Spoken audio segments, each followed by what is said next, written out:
Hello, everyone, and welcome back to Tahar Talks. This is, of course, once again Prasham. But today we have with us someone very special and very notable too. We have with us Shabri from the United Nations, or more specifically, the International Organization for Migration. So, Shabri, over to you. Could you please tell us about your work? Right. Well, thanks so much, Prisha and Rena, for having me. It's such a pleasure to be at Tar Talks and back in my alma mater, back at Good Shepherd, the school where I studied and passed out, 25 years back, So it feels like a really long time, or even 26. I think 1998 was when I passed out of school. So it's great to meet two students who are here. And thank you so much for having me on this. Question is, Yes. can you tell us a story from the Good Shepherd, like a very Good Shepherd one? So, set the tone. Hey, this is the tone, yeah. Oh my gosh, there are so many stories. Let me come to Prisha's question and then I come back to yours, Rina. So Prisha, I'm currently posted in the UN's International Organization for Migration office in Turkey, okay, or Turkey, as is now referred to. So it's not Turkey anymore. And I think it's important for us to respect how a country wants to be called. So let's call it Turkey, which is where I'm currently based. I'm based in the capital city, which is Ankara. Most people, when they think about a holiday, most Indians, when they think about a holiday in Turkey, they will say, oh, let's go to Istanbul. Yeah. That's Right. That's usually the start. But it is Ankara. It is Ankara, which is the capital. It's a beautiful place. It's a typical capital city. A lot of it is about government. It's a lot about diplomacy. It's a lot about Perfect place for you. It's a great place, yeah. So a lot of the UN agencies are headquartered in Ankara. So that's really where I'm based. And my work now, and it's only been about 4 months since I have moved with my posting to Turkey. And my work there, Turkey is such an interesting country. It is the host of the largest number of refugees in the world. I had no idea. Okay, so Yeah. every time people talk to you about refugees, your first reference point should be Turkey. Okay, 3.5 million, 35 lakh refugees. Majority of them, I would say all of them, 3.5, come from Syria. Okay, so, and they are referred to as Syrians under temporary protection. Now, these are technical bases, and I won't go into those details, but they are under temporary protection as a result of the civil war in Syria. They are in Turkey. And my job, I cover a portfolio that looks at how to integrate these Syrians under temporary protection in the labor market of Turkey. Okay. Right? So it's a very sensitive issue. Yeah. We need to recognize the fact that, it's like when we are in our own country, I'm from Kerala, and we have people saying, oh, all these other non-Keralites are coming and taking our jobs. You're in Maharashtra, all these people from other parts of India are coming and taking our jobs. Some of these things are said in Manipur. Yeah. Some of these things are said in Gujarat. Yeah. Right? So now think about it in the context of being in a country where people from another country are in your country and they're also working. Yeah. Right? That would be a very sensitive. So it's a very sensitive topic and there are lots of conversations about this. Is a very complex discussion. It's a very multi-layered, nuanced conversation that we need to have. And we need, that's not the essence of it, but you were asking me, what is it that I do? Yeah. And that's a big part of my work currently. And I think it's fascinating. I work with a whole range of stakeholders. I work with a number of government agencies in Turkey. I work with a number of UN agencies. UN alone has over 100 bodies across the world. Yeah. So it's a fascinating enterprise of conversations, of really trying to impact lives on the ground. Right? Yeah. And I love that. Every day, there are days when I come back from work, and not just in Turkey, but over my career. And I tell myself, wow, and I get paid to do this. Just because you mentioned that, I believe that all of us, and because so much of our audience of this podcast, because we're so young and we're still exploring the things we would like to do. You talking about the whole thing of how you work with migrants, how you work in, integrating them into the labor organizations in Syria, in Turkey in itself. What I've understood is that, when you have a passion to be able to do something, which I'm so sorry, I can clearly see reflecting of you right now, you are truly able to work and be happy in it. Absolutely. You love the job you do. I love the job I do. I mean, think about it. how many times do we end up in jobs that we're like, I have to do this again. Oh my God, yeah, get up. I have to go to the office. Same with school life. But school life has more adventures than you know. It's after you leave school that you realize. Oh yes, definitely. I love it. I feel like, yeah. But do you want to be in that kind of a job? And maybe some people are okay with it because they look at a job as a job. Yeah. For me, if I don't, if 60 to 70% of my daily life is spent at a place, I want to enjoy doing it, Yeah. right? I want to be committed to it. I want to be able to make a small difference, whatever the difference is. I recognize the more I have traveled, the more I have spent time working on these issues, I recognize that I'm such a small cog in that big wheel that is the world, Yeah. that is the United Nations. Okay, can I do whatever I can? Yeah. Can you contribute to your fullest to ensure that what you care about is being worked on? Exactly. And in the smallest of ways. And maybe that will lead to something else. And which will lead to something else. Yeah. Right? So if you take off one cog from a wheel, that wheel will collapse at some point. Well, Right? So you do your job. And I think that's what really makes it such a fascinating enterprise. exactly. So I love what I do. I absolutely enjoy it. I'm so grateful for being able to do it. Because it really is about taking care of people, and it's really Exactly. about understanding and appreciating what people have. And then it's about if you're able to apply your own skills to, serving a bigger, greater cause. Yeah. And Absolutely. I understand that. Absolutely. And most people in the UN are there by choice. They're not there by chance. So for instance, when you do a campus interview, the campus interview, you go and sit with different employers and you hope who will give you the best package, correct? But that's not the case in the UN. In the UN, you will find a lot of people who've come into the UN because they want to be in the UN. Yeah. They really care about the world and they really want to. And that, when you make that conscious decision of wanting to be in that place and wanting to contribute in that specific place, do I believe that, people as a whole able to contribute so much more and so much more efficiently to what they are doing. And UN as a body, that, what I appreciate about the UN the most. Yeah, absolutely.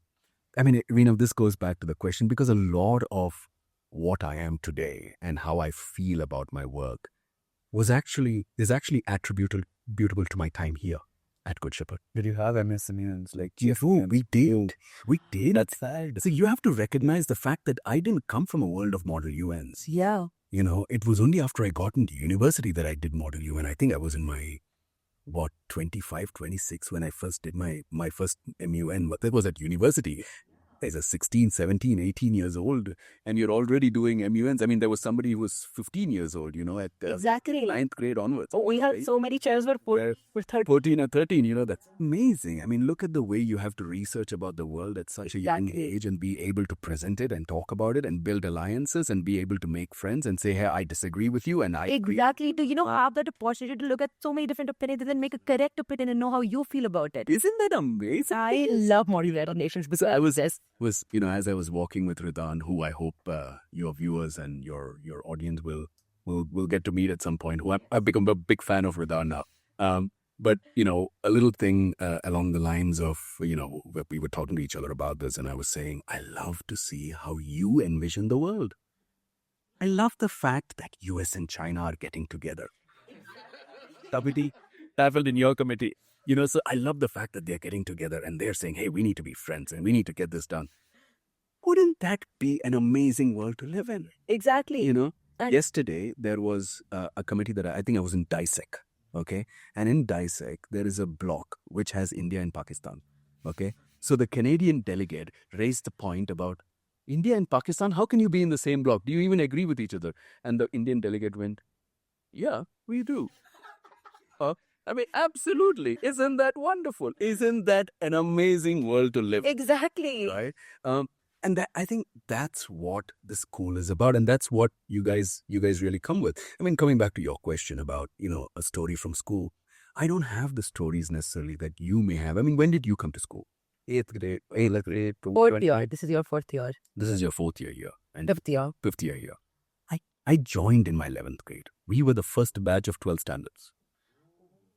That'll be fun. Okay, so if remember this, guys, every time you think about 12th graders, when I think about Shabri and his batch of, think about No, think about a Ruchi Ravindran, think about a Shilpa Aita, think about a Lalita Devangan, think about Omar Basit, think about Karthik Krishna, think about we had a think about all of these first 12th graders of our school. think I just named those people: Ishwar, Hitesh, Kiran. Think about all these people, Mithun. And we had an amazing friend who we lost. He lost his life 1 year after we graduated from school, Cherian. And we were the first 12th graders, in coming out of. I get that emotion so much because me and my batch, we were 24 students who wrote the exam. We were the first batch of MYP.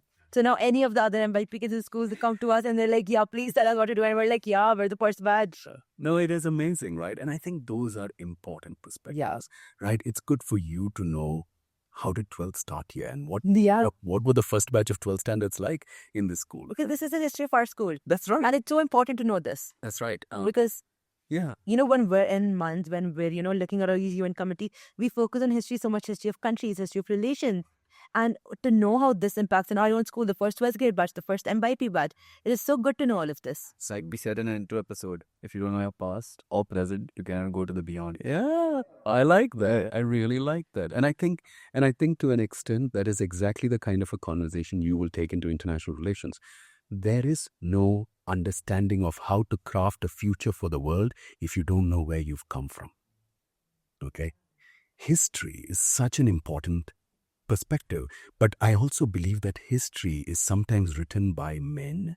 History is written by men, exactly. Okay. History is written by the victors. Yeah. Okay, the victorious have written history, right? Let's change that. Let's make it her story. Let's make it her story, not his story. Yeah. Let's make it the woman's story. Let's make it about. Let's have the conversation about things that really go back to understanding everybody's perspective, and a neutral entity should write that story. Yeah. Okay. A neutral entity should write that story that understands all aspects, both sides of the coin. That is what the UN is about. And that's really the space, the platform, the vision, the mission that the UN has. It's about providing 193 countries, 193 governments to come under one roof, one vote for every country. Speak about whatever it is that you want to speak about, and let's see if we can use this platform to resolve the problem. Isn't that beautiful? That's right? so beautiful. And I think that's amazing, right? I mean, think about it. You're a class of how many people? How many people? I was in a class of 90 people. 15 people for you, 19 for you? But you're the same case. 15, right? 15 people? Okay, yeah, one left. Yeah, okay. 15. Okay. So 15 people. 15 of you will come with 150 different opinions. Yeah. I'm so, So imagine 193 countries. 193 countries. Governments. Big. We have our red lines, and this is what we want to talk about. Now imagine these countries coming together and trying to find a common understanding. Yeah. And I find it to be so beautiful how the UN and platforms like the UN are able to actually facilitate these conversations. Absolutely. And the kind of changes, the kind of resolutions that come out of these. Yeah, absolutely. But also, a lot of people get stuck on, this is what happened in the General Assembly and this is what happened in the Security Council. I heard that a lot of your delegates want to go to the Security Council. Wow. Because that is not the only place where work happens. Exactly. Go to the borders between Syria and Turkey. You will find work happening. Go to the refugee camps in Bangladesh, the Rohingya refugee camps, and you'll find work happening. Exactly.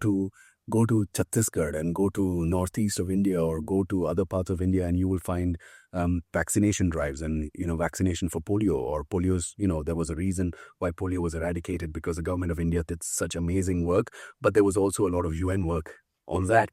Think about education for children. Think about the kind of work that is happening in hot spots and conflict zones, conflict zones like what's happening to the people of Gaza in Palestine, or think about what's happening to, people in the most dire straits, in the most dire of situations. This is something I have realized, especially as, we are in the middle of a month going on in this very school. What Modern United Nations does is it completely romanticizes the idea of a committee for each and every student. And it is so easy for all of us, and I'm sure so many of our viewers, going back to the viewers, to completely forget how there is work, UN work happening at all of these small regions, which impacts the countries, the populations of that particular area so greatly, and which is so much, more beyond than just the resolutions we make. Absolutely. I was, I mean, Reno, I want to tell you this.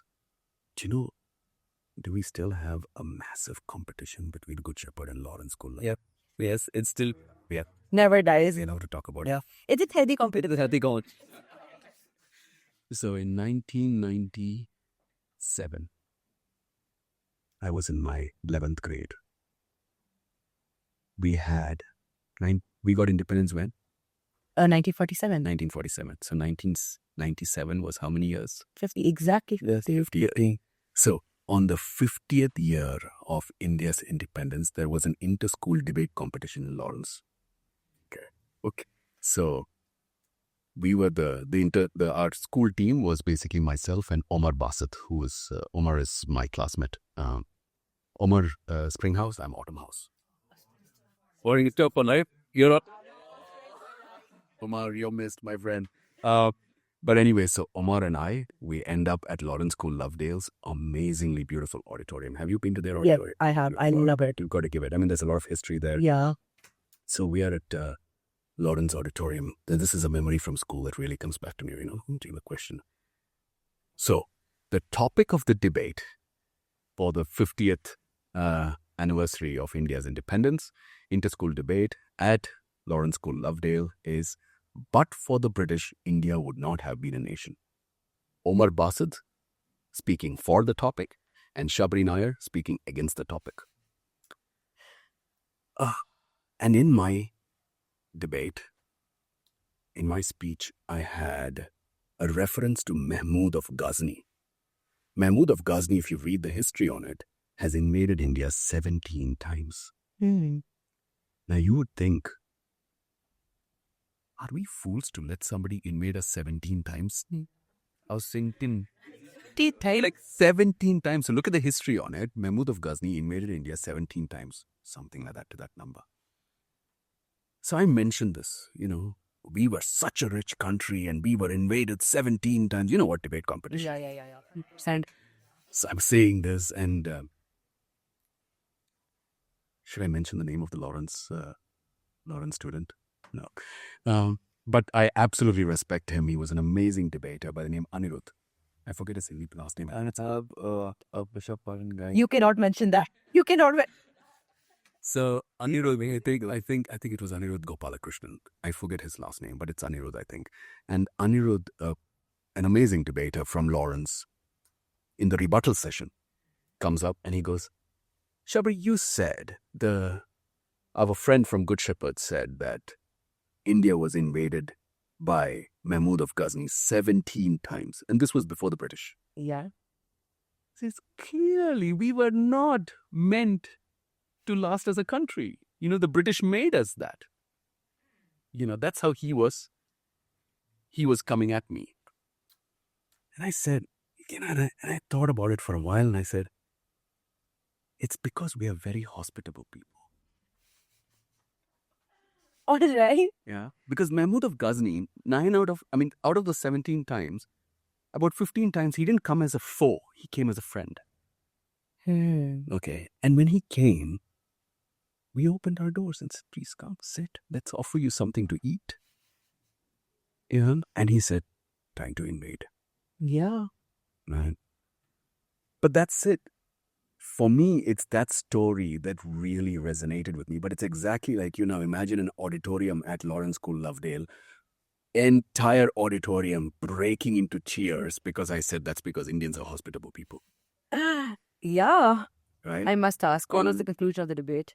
We won. We won the inter-school debate. Good Shepherd. It's Good Shepherd that won the inter-school debate at Lawrence School. We took the trophy, and I remember Omar and I think we did the whole chest dump, fist bump, hi-fi, lo-fi. We did all of that. It was such a great feeling, right? It was not about autumn or spring or winter or summer. It was not about the houses. It was about Good Shepherd winning that. Yeah. And for me, that story really stands up to, how as a school we came together and, the preparation we did for that debate, how we take that forward. And I think even today, that debate competition for me is about, I truly believe that but for the British, India would have still been a nation. Yeah. That it didn't have to be the British that came to bring us together, right? In fact, I actually attribute the fact that how many 500 odd princely states in this country were brought together by Sardar Vallabhbhai Patel, Exactly. right? I mean, Yeah. when it was when it was Pandit Nehru who was Prime Minister of the country. And so my point is, there is so much that if we are passionate about it and if we really put our heart into it, whether it's a debate competition or whether it's your job, right? So for me today, I think what I am and why I care so much about this goes back. I think I can move it back. I can trace it back, to that debate competition, right? And what I really felt. That is so lovely. Yeah. So yeah, that's the story that I. Rina got a story. Yeah. Okay. I must ask you, I know this is something we discussed earlier. Why migration? What is it about migrants that you care so deeply about? I think for me personally, to explain migration it's a very emotional topic. And the reason why it's an emotional topic is because, one, we don't realize that a lot of us are touched by migration.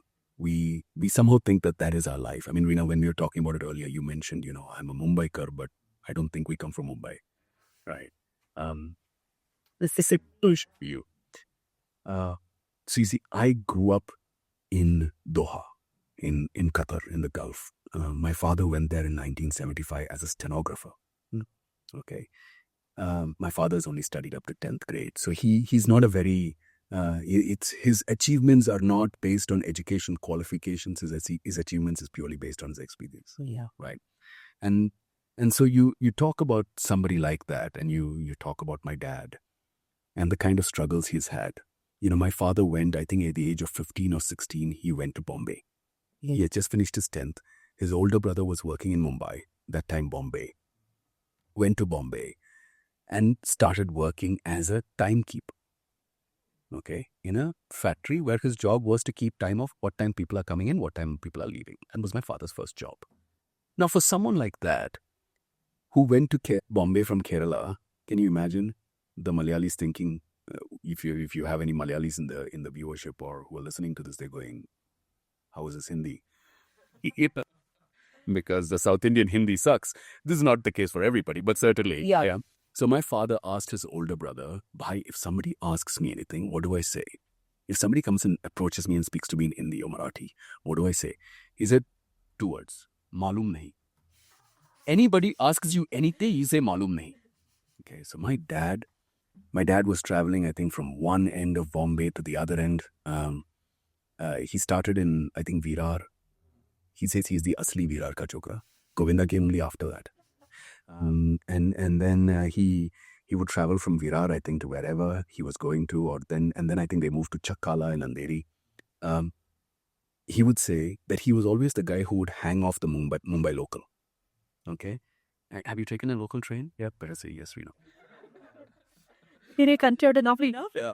Yeah, it was actually the first time I went on a local train was in 4th grade because we had to do like the school had told us specifically like this Sunday you all have to go and trip Why is that so sober coded of you? because it's experience.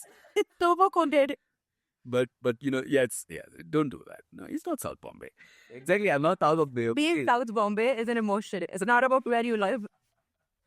But all this to say, so dad was the guy at the age of 15 or 16 who used to hang off the Mumbai local compartment.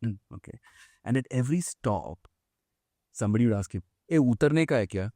And my father would say, Malum nahi. no, and they would say, "Pagal hai." Like, the question is very simple. You want to get off? I don't know. Right? That's a migration story right there. Yeah. Right there. That's a migration story. Think about all those people who move from one city to another city, or village to a city to another city, a state to another state. Yeah. They don't speak the language. They don't understand the culture. There is a reason why we are called unity in diversity. We are so diverse as a country. Exactly. Here you got a Gujarati, a Maharashtrian, if you're a Maharashtrian, or Gujarati, yeah, a Gujarati in Maharashtra, and a Keralite who's lived in different parts of the world. We're coming together. We're all, in some way or the other, touched by the aspect of migration. Think about it. Think about how difficult that could be for somebody with no education or somebody with a very small, very low educational background. Exactly. Right, at the age of 15 or 16, going to a new country, having to experience that. Now, we are laughing about Malum Nahi, but Imagine what he was going through at that moment. Right? And I think that for me is the migration story that I really am.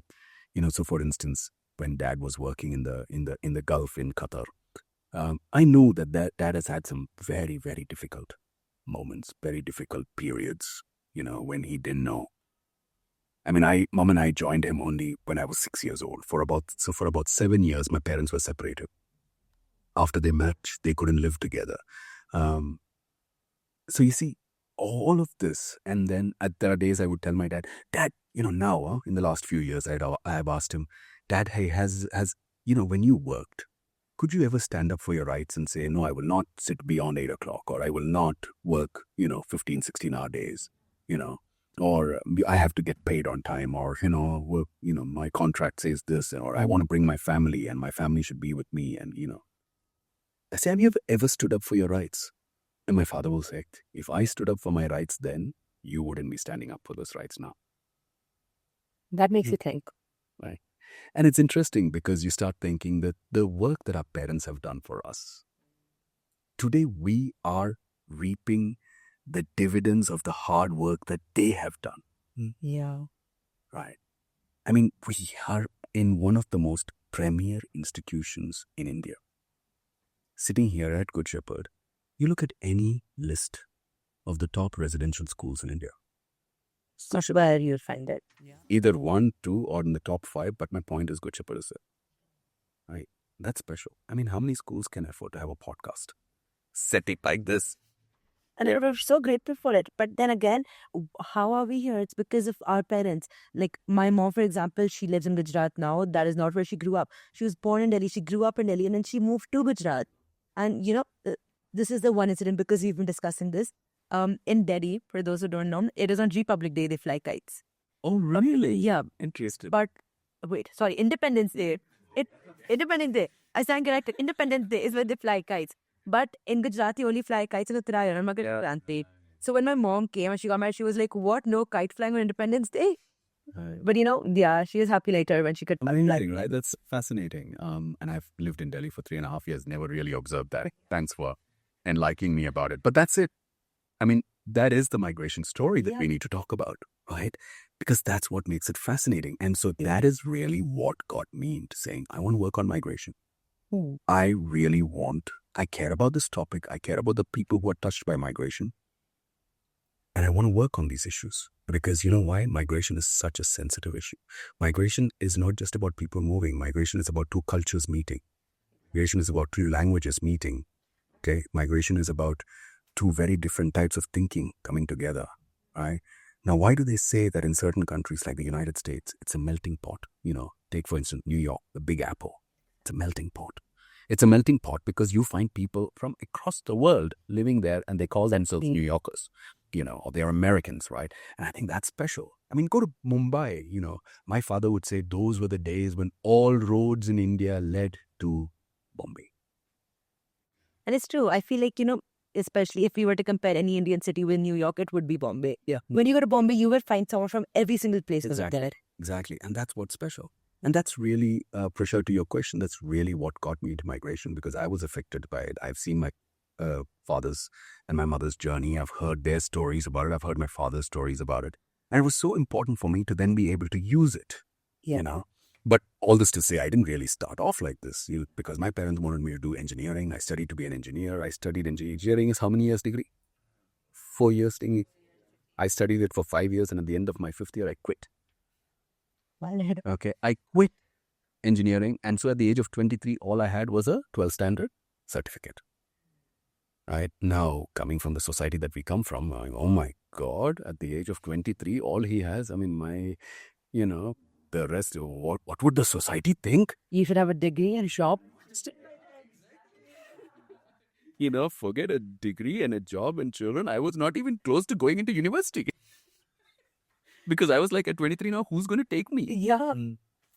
Um, and then I had my journey, and that journey is it's not all glory and it's not all happiness. There are ups and downs like anybody else's life journey.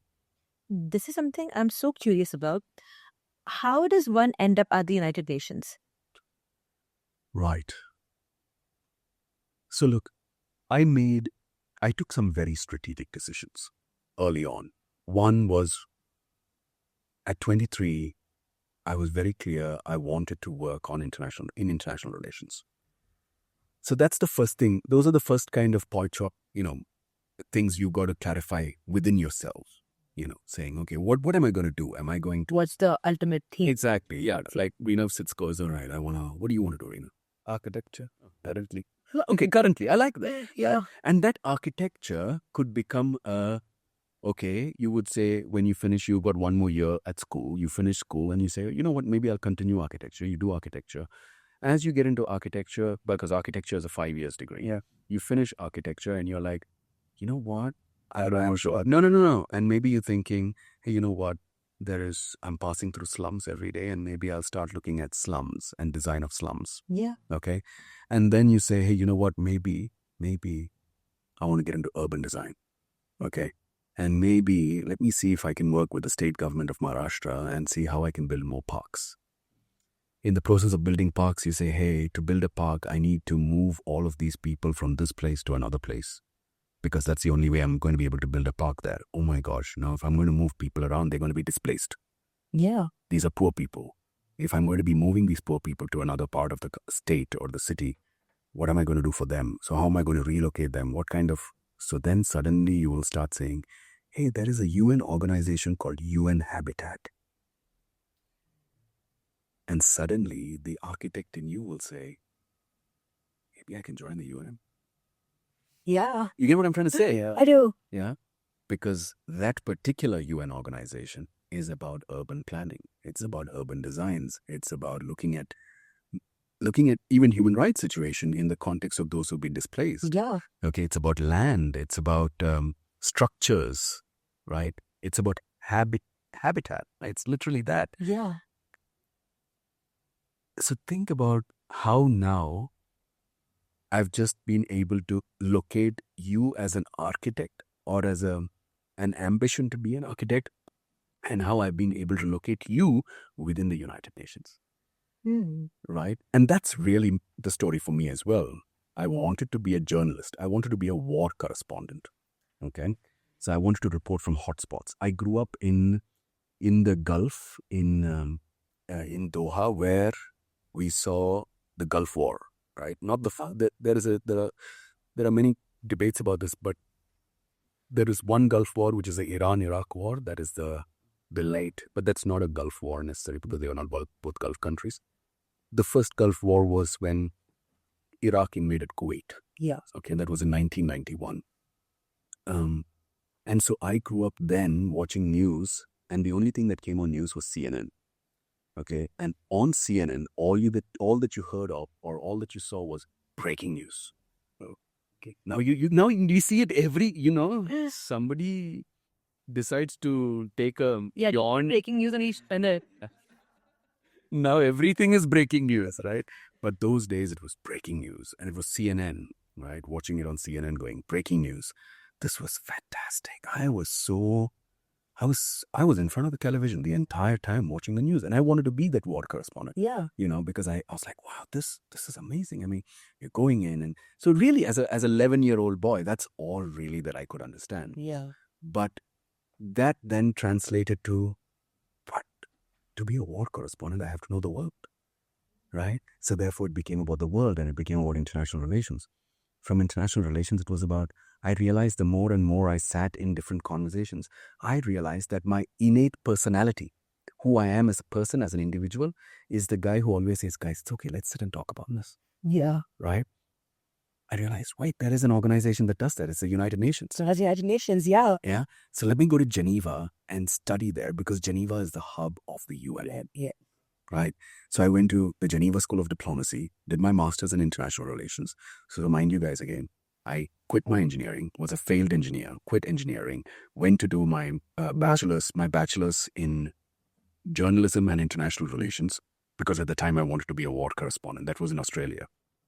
I graduated from Australia, went to Switzerland, went to Geneva to do my master's in international relations at the Geneva School of Diplomacy, finished that.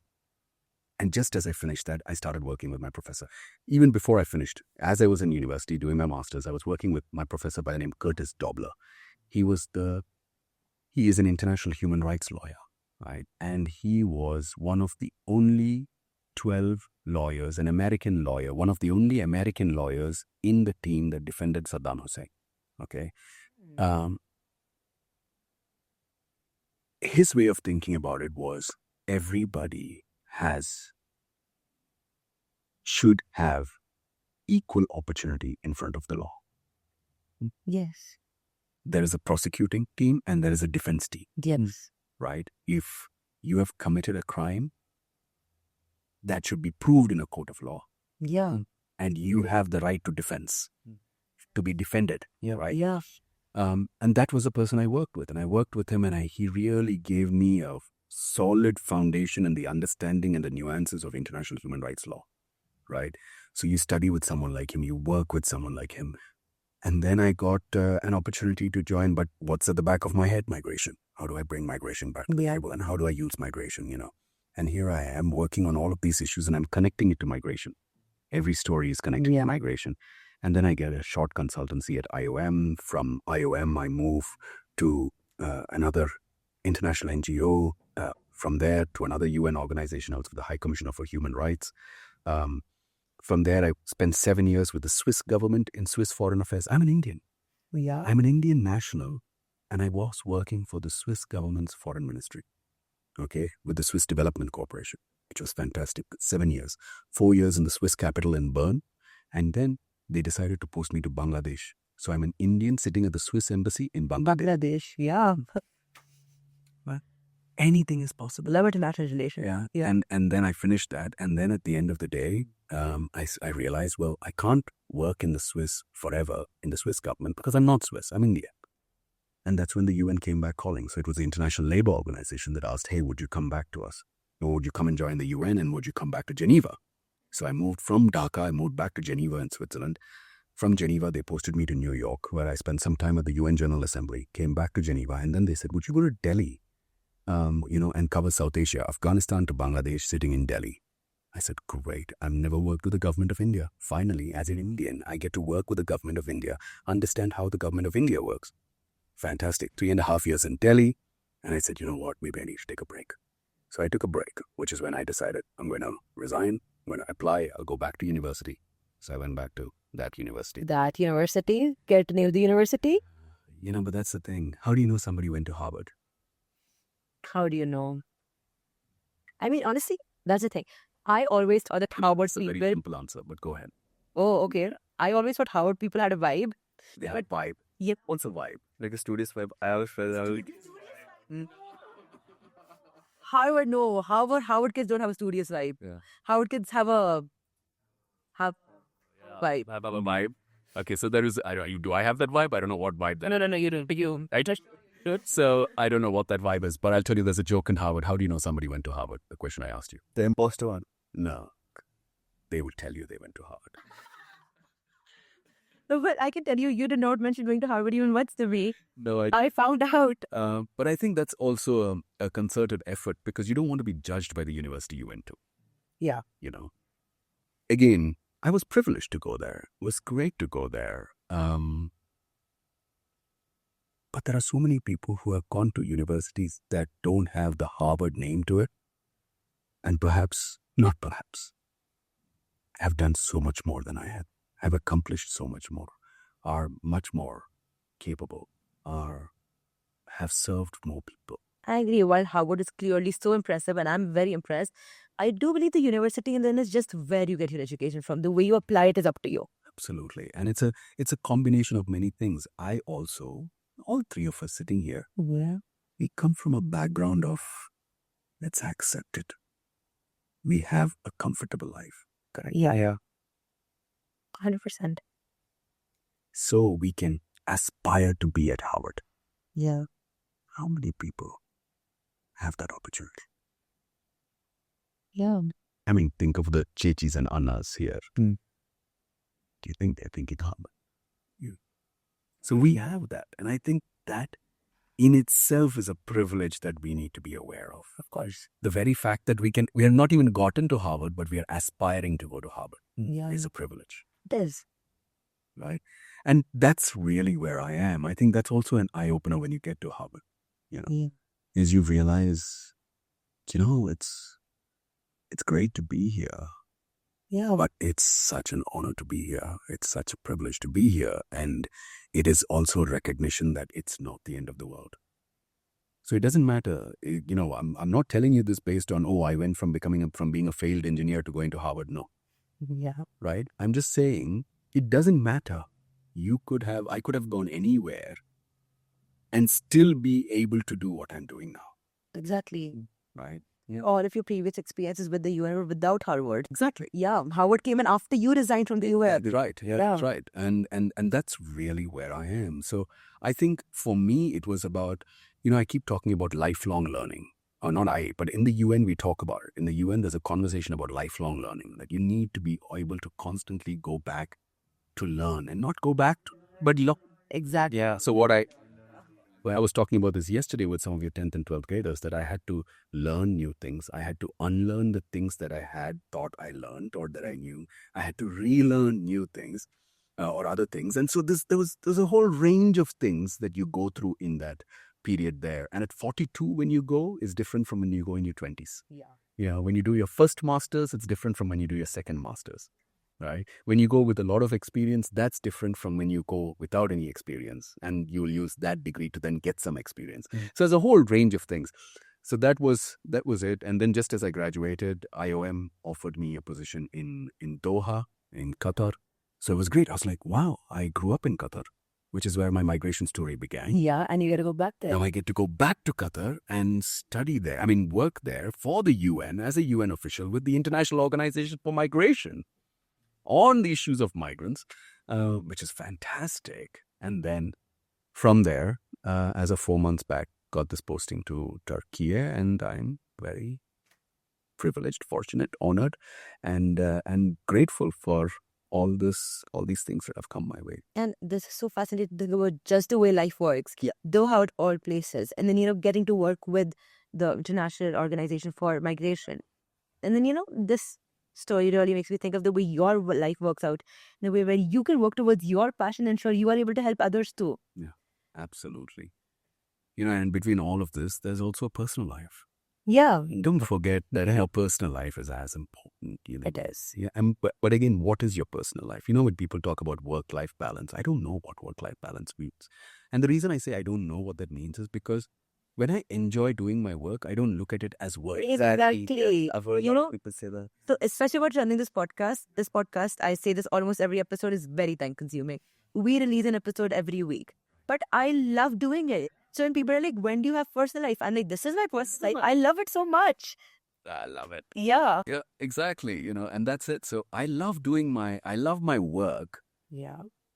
Because the mother will say, stop being in the office and go. And, I know there's so many things to do and I love it. Exactly. Right. So when I go home, I'm still going home with a sense of peace, a sense of calm. Now, of course, it's different. If I have a partner or a spouse, in my case, a wife, who has a different understanding to this, then it may not be ideal, right? And so that is also how I see personal life being affected, right? So I think that's also a question that everybody needs to ask themselves, maybe even at a young age, the fact that you're already being asked, what's your personal life Exactly. at 16. And I think that's already a conversation for all of you. Yeah. And these conversations will keep coming up. But don't let these conversations necessarily take you away from your passion. Yeah. Yeah. Your passion could be about anything, but it's a combination of saying, I love my work. I love what I do. Let's not call it work. I love what I do. love what I do. Yeah. I love to spend time with my family. Why do these things have to be mutually exclusive? Exactly. I Right. get that. So that's really where I come from. So there is a whole personal life angle to it. Right now, my personal life is just my parents. And it's great because my parents are, fun people. They come and live with me in every part of the world that I've been in. My father says that he has evolved with me, that he has grown up with me, with my understanding. That's of a beautiful. people from different parts of the world. I have traveled to some 70 countries, and in a week back, somebody asked me, so which is your favorite country that you've been to, or which is a country that you love the most? And I said, it's so difficult to say that, right? But there is one country that I've been to that I'm so glad that I got the opportunity to go to that country. I went to Pakistan 2 years back. How many Indians can go to Pakistan? Exactly. How many Pakistanis get the opportunity to come to India? Exactly. And I went there as a UN official. So I didn't go there as an Indian. I went there as a UN Yeah, official. for sure. But it was such a fantastic opportunity. And I'm like, wait, they're like us. We're the same people. The big secret. Like, It's a little Australia is otherwise. yeah, no, but it's again, there is a different issue politically, but Exactly. that's not the people to people thing. Exactly. And I'm not going to put a judgment to where the governmental perspective. Yeah. I'm looking at it more as an individual. Exactly. As an Indian citizen, to maybe another Pakistan citizen. That's it, right? That- and I have got That's Pakistani it. colleagues working with me, and we all work very nicely with each other, Exactly. right? Because at the end of the day, we're not looking at each other as Indian or Pakistani. I must mention, UN officials. because I know you found yourself to be in New York, and if anyone else has ever traveled to the United States specifically, you will realize you end up feeling so at home around Pakistanis because you end up realizing how similar everyone is. It's true. It's Yeah. true. And I think those are I think those are things that also add to your personal growth. Yeah. Okay. 100%. So like I talk about work-life balance, or what I was talking about my parents, and which is my personal life, it's also about personal growth. So this job that we call job, which I would like to say, I'd like to replace the word job with passion. Yeah. I love This that. passion of mine has contributed to my personal growth. Yeah.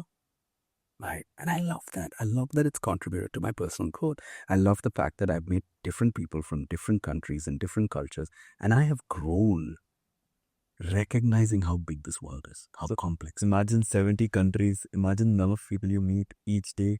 And there are so many countries that I've not been to, and I've met people from those places. Exactly. I have a question though. Yeah. What happens like you're moving so much. Okay. 70 countries. And the first time you went to Doha, right? That was your first place you started. Right. Yeah. When I was 6 years old. Yeah. So you're 6 years old. So obviously there'll be friends there in Doha.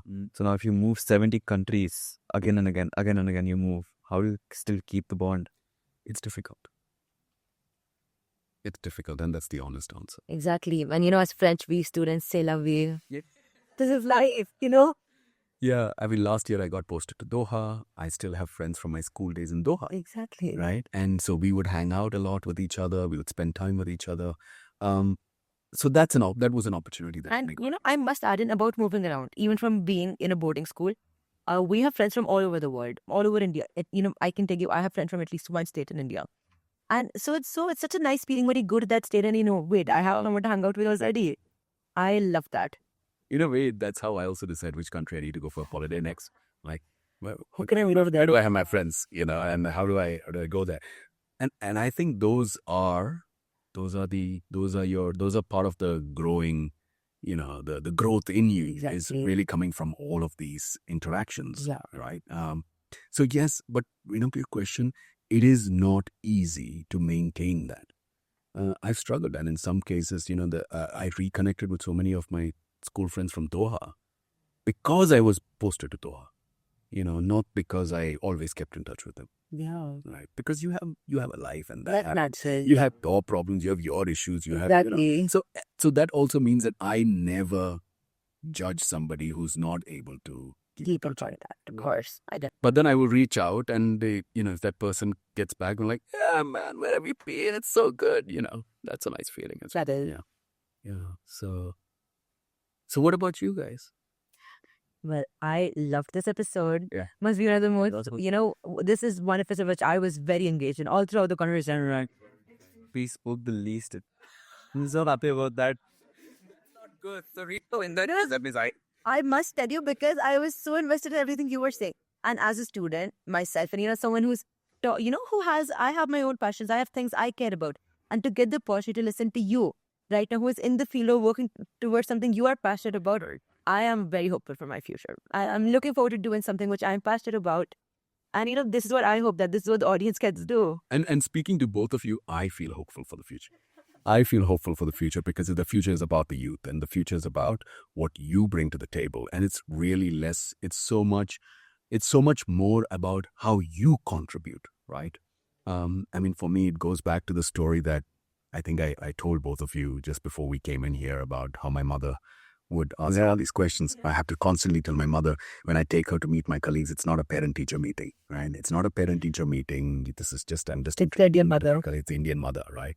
And how my mother will sit and go, is he a good boy? Is he doing his job properly? And my mother will say, I don't care what you become. I don't care whether you become Secretary General. I don't care whether you are a UN official, but, you're still my son. That's valid. But that's it. And if you look at it that way, we are who we are today because of what our parents have given us. We are who we are today because of the circumstances that we've come from. Exactly. Our personal history. Our personal histories. We are lucky that we are able to study at Good Shepherd. Yeah. Right? We are lucky that we have parents who don't have to worry about what we should do or what they should do for us for the next meal. Yeah. We are lucky that we don't have to leave our country because there is a war in this country and go and seek refuge in another country. We are fortunate that we are constantly taken care of. There is somebody who's always there to ask us, hey, everything okay? Yeah. All good. And I think those are big, big, big, big privileges. And lots of we need to thank everybody out there for these privileges.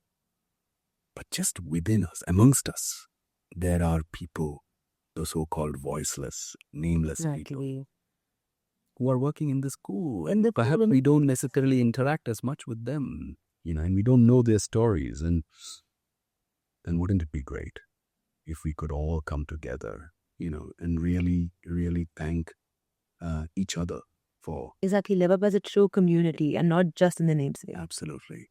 So here's to all of those people and to you lovely people. Thank you very much, Prashant, for having me. And I really... Thank you so much for being here and giving me one of the most interesting conversations I've had in a very long time. Yeah. I appreciate it, guys. You're tremendous. And, big thanks to Jacob sir and... or I call him Lijo, and to Lijo and Sarah and everybody else. It was so nice to meet a lot of the teachers. A lot of them are not here from when they taught me, except for Mr. Bhaskar and Shanti ma'am. And that's just fun. It was nice to be back in the school and see them, and to everybody else who has supported me being here. But I'm just so very grateful to both of you for taking this time. I speak so much. Thank you so much. Thanks.